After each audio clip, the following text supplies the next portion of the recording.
പോലും തെറ്റിക്കാൻ ഒരു ഘട്ടത്തിലും തയ്യാറാകാത്ത ഒരു രാജ്യം കൂടിയാണ് നമ്മുടേത്.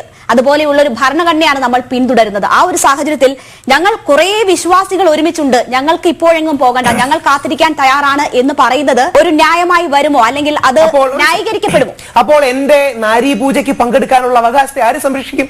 എനിക്ക് പൊങ്കാല ഇടാനുള്ള അവകാശത്തെ ആര് സംരക്ഷിക്കും? എനിക്ക് പീരീഡ്സിന്റെ പൂജയ്ക്ക് പോകാനുള്ള അവകാശത്തെ ആര് സംരക്ഷിക്കും? ഇതൊക്കെ വെറും ഡ്രാമയാണ്, ഇതൊക്കെ വെറും നാടകമാണ്.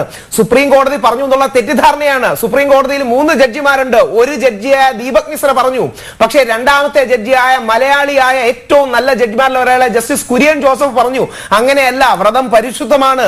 DT ദേവത ആരാണെന്ന് അറിയണം.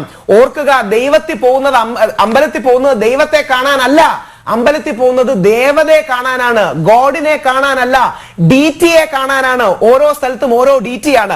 പെട്ടെന്ന് 30 സെക്കൻഡ് എടുത്ത് ഒരു പോയിന്റ് കൂടി. കേരളത്തിലെ 99% മുസ്ലിം 99% ക്രിസ്ത്യൻ ജനങ്ങളും ശബരിമലയ്ക്കൊപ്പമാണ്. അതുകൊണ്ടാണ് കോൺഗ്രസ് ഭരിച്ചിരുന്ന കോൺഗ്രസ് ഗവൺമെന്റ് പോലും ഞങ്ങളെ സപ്പോർട്ട് ചെയ്തത്. 99% ഹിന്ദുക്കളും ഞങ്ങളോടൊപ്പമാണ്. ഇനി ഒരു കാര്യം കൂടെ പച്ചക്കങ്ങ് പറയാം, 99% BJPക്കാരും 99% RSSകാരും ഞങ്ങളോടൊപ്പമാണ്. പലരും എന്നെ, ഞാൻ സംഘപരിവാറിന്റെ ശാഖയെ പോയിട്ടില്ല, പക്ഷെ എന്നെ സംഘി എന്ന് വിളിക്കുമ്പോൾ ഞാൻ അഭിമാനത്തോടെ പറയും, അതെ, ഹിന്ദു പരിവാർ സംഘി തന്നെയാണ്. പക്ഷെ അടുത്ത പറയുന്ന കാര്യം ശ്രദ്ധിച്ച് കേൾക്കണം.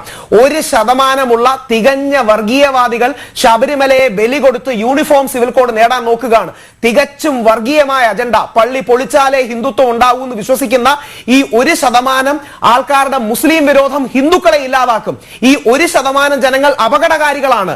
ഈ ഹിന്ദു വിഭാഗത്തിൽ നിൽക്കുന്ന 1% അതിബുദ്ധിജീവികളെന്ന് നടിക്കുന്ന കടുത്ത വർഗീയവാദികൾ ശബരിമലയെ ബലി കഴിച്ചുകൊണ്ട് യൂണിഫോം സിവിൽ കോഡ് വന്നാൽ മുസ്ലിങ്ങൾക്ക് പണി കൊടുക്കാം എന്ന് ആഗ്രഹിക്കുന്നവരാണ്.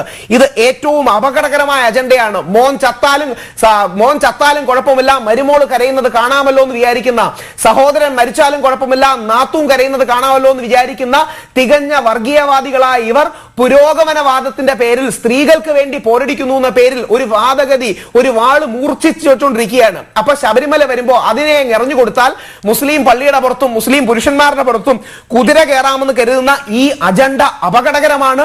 യൂണിഫോം സിവിൽ കോഡിലേക്ക് നയിക്കാൻ, യൂണിഫോം സിവിൽ കോഡ് നല്ലതാണ്, അത് നമുക്ക് വേറെ ഡിബേറ്റ് ചെയ്യാം. പക്ഷേ അതിനുവേണ്ടി ഈ ഗെയിം പ്ലാൻ ഇന്ത്യയെ, ഹിന്ദുക്കളെ, മുസ്ലിങ്ങളെ എല്ലാരെയും നശിപ്പിക്കും.